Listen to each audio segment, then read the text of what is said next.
What's good? It's Woog. Please like the video, subscribe to the channel if you were into the fight talk. We have Francis Ngannou, 16 wins and 3 losses, defending his UFC heavyweight title against Ciryl Gane, 10 wins and 0 losses. So I'm kind of surprised right now that this fight isn't getting way more attention. Like, how they are not billing this matchup as like King Kong versus Godzilla is just beyond me. I mean, you've got Francis Ngannou, the current champ, who, lost a couple of decisions. He lost to Stipe Miocic, who was then champ, and then a super anticlimactic and one of the most boring fights I've ever seen in my life versus Derek Lewis, where both of those guys have some of the most immense punching power in UFC history.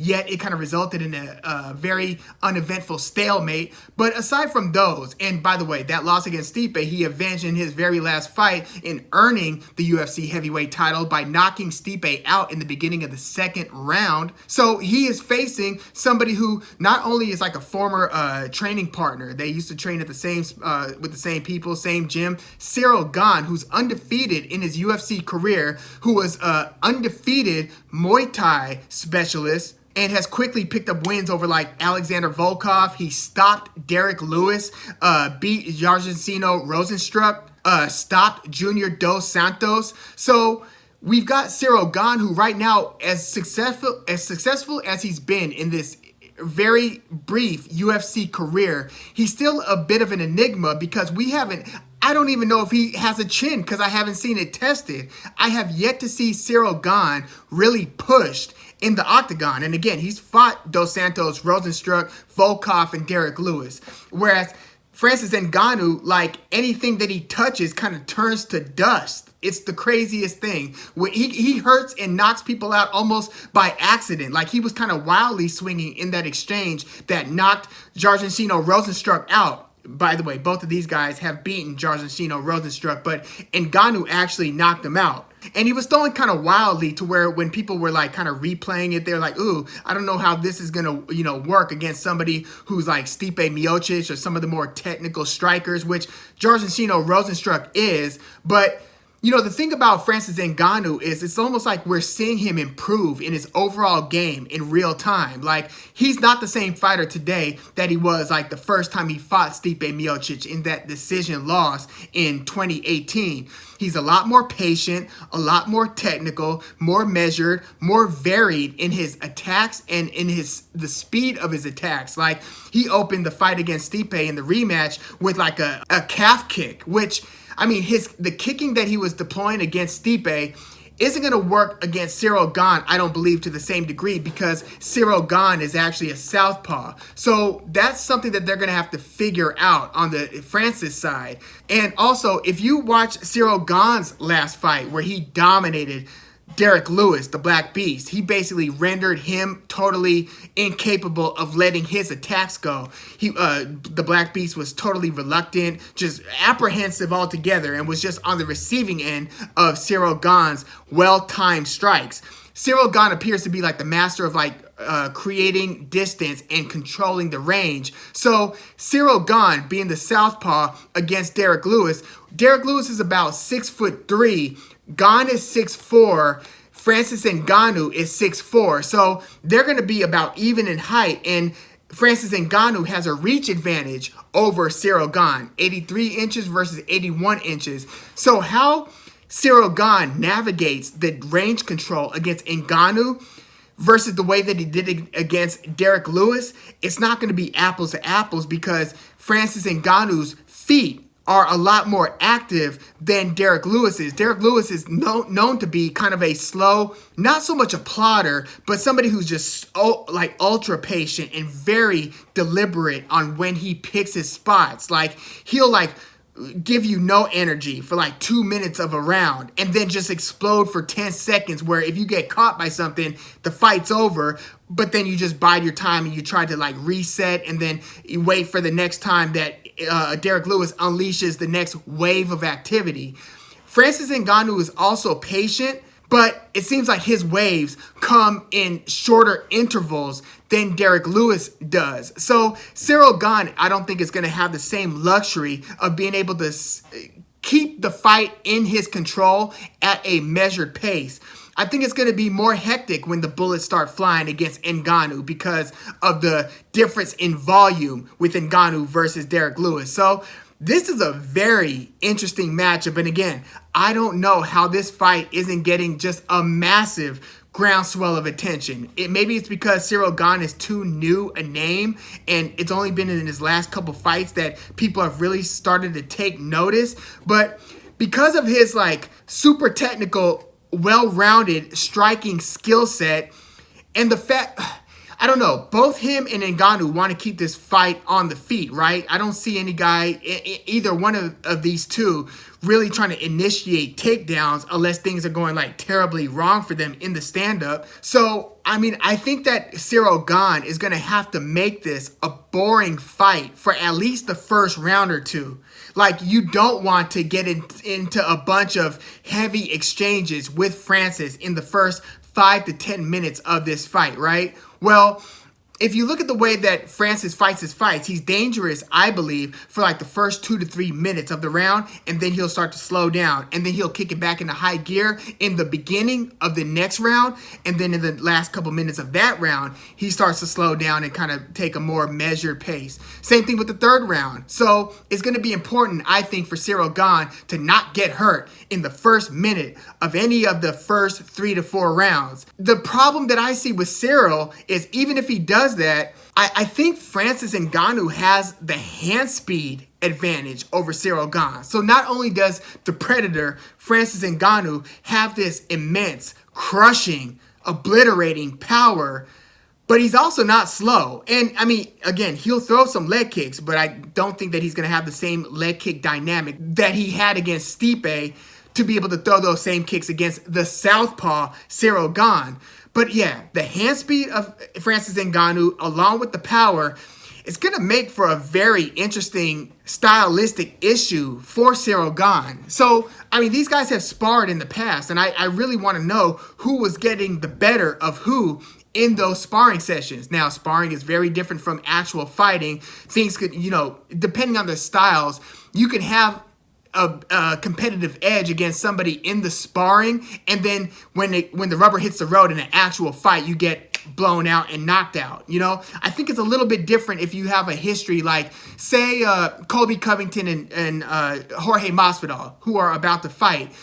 If Colby Covington was kind of ragdolling or at least controlling Masvidal in the sessions where he was able to secure the takedowns and kind of fight the fight or, spar the sparring on his terms, and Masvidal was struggling with that, I feel like that is more translatable into the real fight than it is when you've got two great heavyweight stand-up fighters, because you don't want to hurt each other in sparring. So even if Ciryl Gane was able to edge Ngannou in the sparring, that doesn't mean that Ngannou's not going to put his lights out in the actual fight. So again, this is a very, very interesting matchup. And even though Ngannou has the better feet than Derek Lewis, I don't think that he's got as intelligent a footwork as Ciryl Gane does. Like, you see the Ciryl Gane's like kind of bouncing stance. He always is controlling range, just looking for his spots, and then will selectively explode,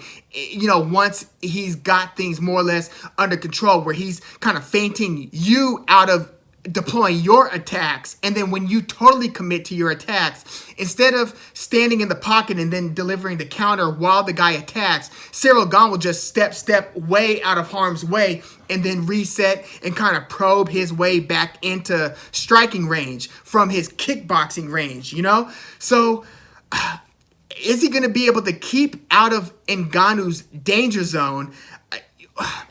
How is he going to lull Ngannou out of activity? That's my question. And he's not going to have to do that for the whole 25 minutes. He being Ciryl Gane, is just going to have to do it, I think, for the first 2 to 3 minutes of every round, and then see what you can do in terms of hurting Ngannou in the last couple minutes of each of these rounds. You'll see Ngannou, even in the late in the first round against Stipe in their rematch, which Ngannou knocked Stipe out. Ngannou's mouth was open in like the last minute and a half of that first round. So it's going to be interesting if Ciryl Gane doesn't get knocked out in the first or the beginning of the second round, how the 35-year-old Francis Ngannou is going to handle, the late stages of this fight. Because, he did go the distance against Derek Lewis in a 3-rounder. But besides that 5-rounder against Stipe Miocic, the one that Ngannou lost, Ngannou, doesn't get out of the first round very often at all. I mean, again, he knocked Stipe out in the second round, early in the second round. But look at his 3 or even 4 fights before that.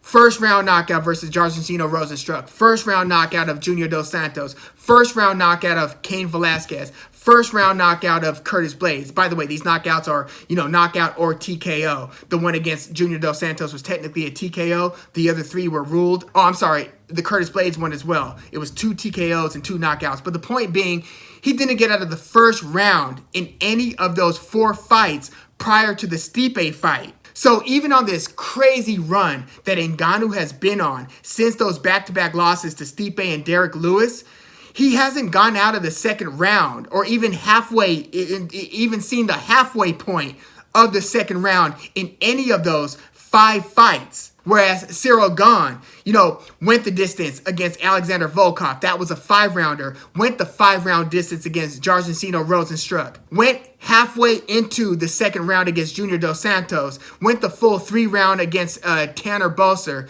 I mean, hell, in his very last fight, he stopped Derek Lewis in the 3rd round. Not that Derek Lewis is like the model of stamina and endurance, even though, sometimes he's kind of slept on, and he does intelligently select on when to explode so he can preserve himself for the late rounds if need be. But point being, Ciryl Gane has much more late round experience than Francis Ngannou, especially over the last couple years. So in this fight, this is as close to a 50-50 and as close to a I don't know what the hell to expect as it gets.